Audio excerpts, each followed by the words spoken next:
It's a wonderful thing. What a grand and glorious reversal of fortune is being promised here.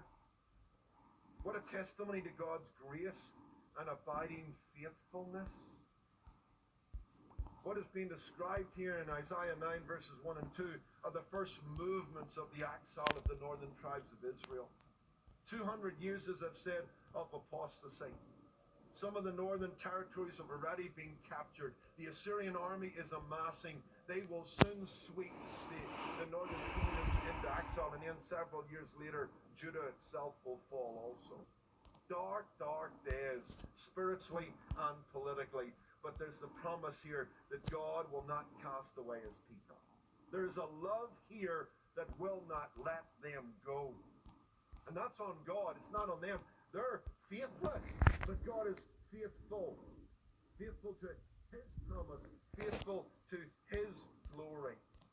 You know the story, but it's worth retelling. George Matheson, top of his class in the University of Glasgow in Scotland, although almost blind, deeply in love with a beautiful girl. But she decides, looking ahead, that she didn't want to be married to a blind preacher because George was about to enter into seminary, and so she breaks off the engagement and she rejects him. That was a tough pill to swallow. That was a dark and stormy night in his life. He enters seminary. He's ordained in 1868. He becomes the pastor of a little church in the coast of Scotland. And as time goes by, the hurt begins to heal. And he puts the past behind him. But in 1882, it all comes back with a vengeance. Because in 1882, his sister announces her engagement and marriage. During that year, he finds himself at his sister's wedding, and he wants to enter into the joy of it. He's glad for her, but he's sad for him. Because what he sees in her and her husband has been robbed from him. And the wound is open again. He feels rather depressed and dark. In fact, of that time, he says, he endured the most severe mental suffering. But during that time, when he was unable to sleep, when he was struggling in his soul, when the darkness gathered around him, God gave him a song in the night. The Bible talks about that, doesn't it? Songs in the night. And in the night of the darkness of his own soul, God gave him some words. He tells us, I'll let him say, I have the impression of having the song dictated to me by some inward voice rather than of working it out myself. I am quite sure that the whole work was completed in 5 minutes. So at a rather dark place, God meets him. And the Spirit of God comforts him. And he's given words. And you know what those words are? Oh, love that will not let me go. I rest my weary soul in thee, and I give thee the life I owe, that in thine ocean depths its flows may richer fuller be. O joy that seekest me through pain, I cannot close my heart to thee. I trace the rainbow through the rain. I feel the promise is not vain. That morn shall tearless be. He was gripped by a love that wouldn't let him go, wouldn't cast him away, wouldn't reject him. And my friend, that's what we have here in what I call the expectation. There's an expectation being set before the people, although it's future. The message is this: don't allow the darkness to become your fundamental reality. Embrace the promise of the light. God has not cast away his people. There is hope on the horizon. And that's a word for you if you're writing a chapter right now that begins with, it's a dark and stormy night. The light of the world has come. In that day he was to come. But in our day, he has come. And he wants to shed light into your darkness and bring hope into your despair.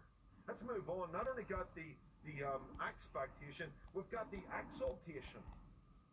The exaltation. This is verses 3 to 5.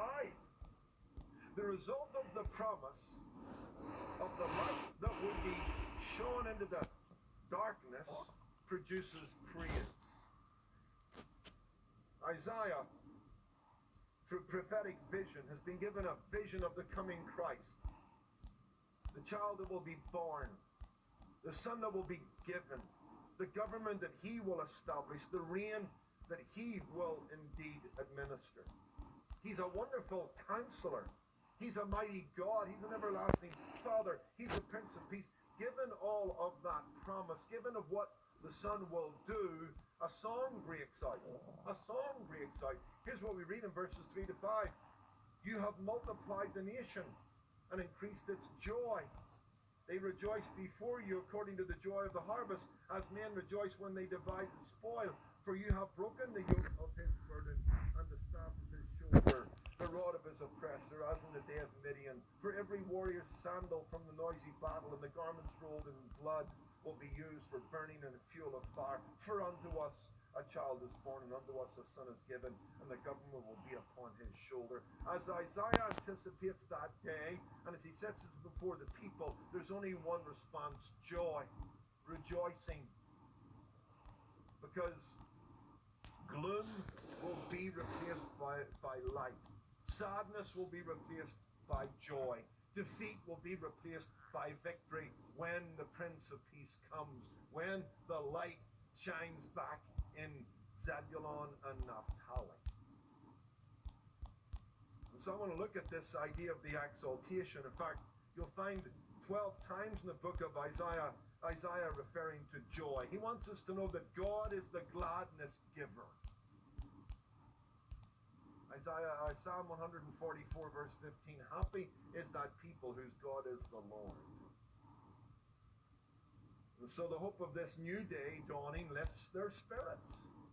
Certainly lifted Isaiah's, and it ought to lift the nation's spirit. There's coming a day when God will multiply the nation. Right now, Assyria has annexed the northern territories and is about to march across Israel. But there's a coming a day when the light will shine in the land of the shadow of death, and God will multiply the nation, and in the light of that, joy will come. And the character of the joy is described, it's like the joy of harvest. Our first church in Northern Ireland was in a farming community, and harvest time was if it was a good harvest, was a great time of joy. You could see smiles written all over the face of the farmers. They were happy.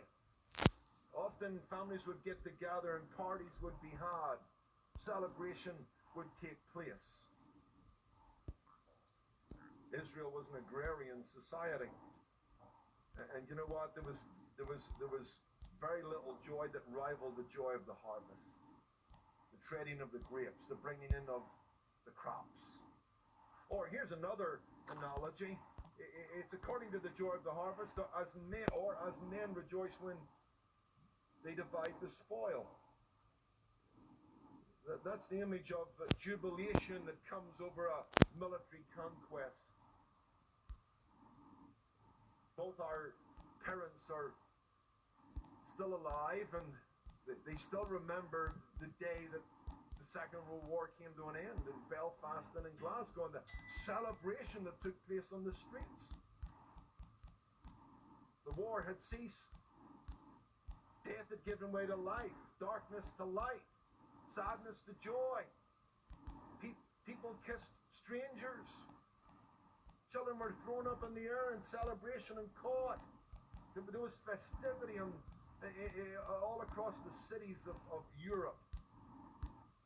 In fact, here we read in verse 4 that this joy, this military conquest is like as in the day of Midian. That's a reference back to Judges 7 verses 19 to 25 when Gideon and the brave 300 overcame the Midianites.